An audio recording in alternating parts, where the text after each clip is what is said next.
Why does love, something so beautifully complex, have the power to uplift us one moment and devastate us the next? A question that has puzzled philosophers, poets, scientists, and ordinary folks for centuries. The enigma of love is as old as human existence itself, a universal experience shared across cultures, ages, and societies. Love, it's a force that drives us, shapes us, and sometimes breaks us. It's an emotion so potent that it has been the muse behind some of the greatest works of art, the catalyst for wars, and the theme of countless songs and stories. It's a complex psychological phenomenon that influences our behaviors, our decisions, and our interactions with others. Now let's take a moment to think about why we need love. Why do we crave it, yearn for it, and sometimes even fear it?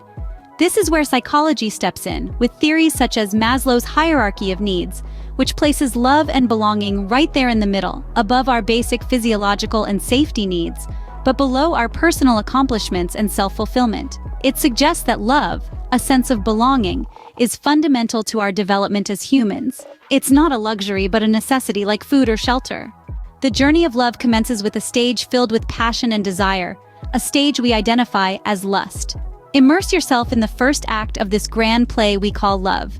Here we explore a realm brimming with the raw energy of attraction, where the heart pounds, palms sweat, and eyes gleam with a magnetic pull. This, dear listeners, is the stage of lust. Lust, often misunderstood and relegated to the shadows, is in fact a crucial part of the love narrative. It's the initial spark, the primal instinct, the biological pull that brings two people together. It's a stage where the mind plays second fiddle to the body, where rationality is overpowered by a surge of hormones. You might think of lust as a mere physical reaction, but it's a dance choreographed by nature, conducted by hormones such as testosterone and estrogen. These hormones, present in both men and women, are the conductors of this symphony of desire. They set the rhythm, dictate the pace, and orchestrate the intensity of our physical attraction. Testosterone, often associated with our drive and desire, increases in the initial stages of attraction. This hormone influences our urge for closeness and intimacy, driving us towards potential partners. On the other hand, estrogen, a hormone linked with nurturing and bonding behaviors, primes us for the possibility of a deeper connection. These hormones, however, don't work in isolation. They are part of a complex biological system, interacting with neurotransmitters and other hormones to create the exhilarating experience we know as lust. It's a stage where we are captivated by the allure of the other, where every glance feels electric, every touch a sizzle of connection. Yet, as intoxicating as it may be, lust is but the first chapter in the story of love. It's the initial spark that ignites the flame, the first step on a journey that leads us deeper into the realms of connection and intimacy. As intense as it is, lust is merely the opening act of love's grand performance. This statement serves as a reminder that while lust might be the beginning, it's just one of the many stages, the complex, beautiful, and ever-evolving narrative of love. If you want to continue unraveling the intricate threads of love's grand design, make sure to subscribe to our channel. Stay tuned for more episodes that promise to give you insights into the beautiful dance of love. Once the flames of lust simmer down, we find ourselves drawn into the attraction phase, a stage of love that is as thrilling as it is terrifying. This stage is a fascinating cocktail of emotions, a whirlwind of delight, anxiety, and yearning that can leave us feeling dizzy and disoriented. The attraction phase is not merely an emotional experience, it's underpinned by a complex interplay of psychological and neurobiological factors. When we find ourselves irresistibly attracted to someone, certain areas of our brain light up like a Christmas tree, releasing a cascade of chemicals that make us feel wonderfully, deliriously happy.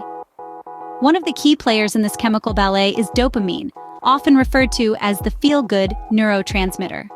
Dopamine is associated with pleasure, reward, and motivation. It's the same chemical that floods our brains when we eat our favorite food or win a hard-fought game. In the context of love, dopamine makes us feel an intense rush of pleasure when we're around the object of our affections, motivating us to spend more time with them. Another important neurotransmitter in the attraction phase is norepinephrine. Similar to adrenaline, norepinephrine triggers a response in our bodies that's akin to the fight or flight response, an increased heart rate, heightened attention, and a sense of urgency. When we're attracted to someone, norepinephrine makes us feel exhilarated and focused on the person we're attracted to, often to the exclusion of everything else. This potent cocktail of dopamine and norepinephrine contributes to the feelings of elation and intense focus that characterize the attraction phase.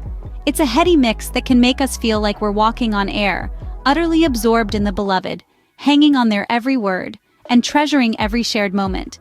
However, as exciting as the attraction phase is, it is, in essence, a transitional phase. It lays the foundation for the deeper, more enduring stages of love. It's a stepping stone, a bridge that carries us from the initial spark of interest and lust to the more profound, more enduring states of attachment and deep-seated love.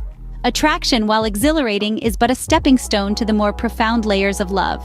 In the quiet aftermath of attraction, we find ourselves entering a stage of deep connection and bonding, the attachment stage. Here, we delve into a profound bond that transcends the initial butterflies and excitement. This is the stage where love deepens and matures. It's not about the chase anymore. It's about the comfort of knowing you've found someone who complements your life. Now let's talk science for a moment. You've probably heard of John Bowlby's attachment theory. Bowlby, a British psychologist, proposed that our ability to form attachments is a fundamental component of human nature. He suggested that we are biologically wired to seek and maintain a few intimate relationships, which provide a sense of safety and security. In the context of romantic love, this theory translates to the deep bond we form with our partners. This bond is not just emotional, but biological too. Two key hormones play a significant role here: oxytocin and vasopressin. Oxytocin, often dubbed the love hormone, is released during moments of intimacy such as cuddling or making love. This hormone fosters trust, empathy, and bonding. It's the biochemical tether that links us to our partners, making us feel emotionally connected. Vasopressin, on the other hand, promotes long-term commitment. This hormone is released after the euphoric effects of initial attraction have faded. It helps to deepen the feelings of attachment, pushing us towards commitment and stability.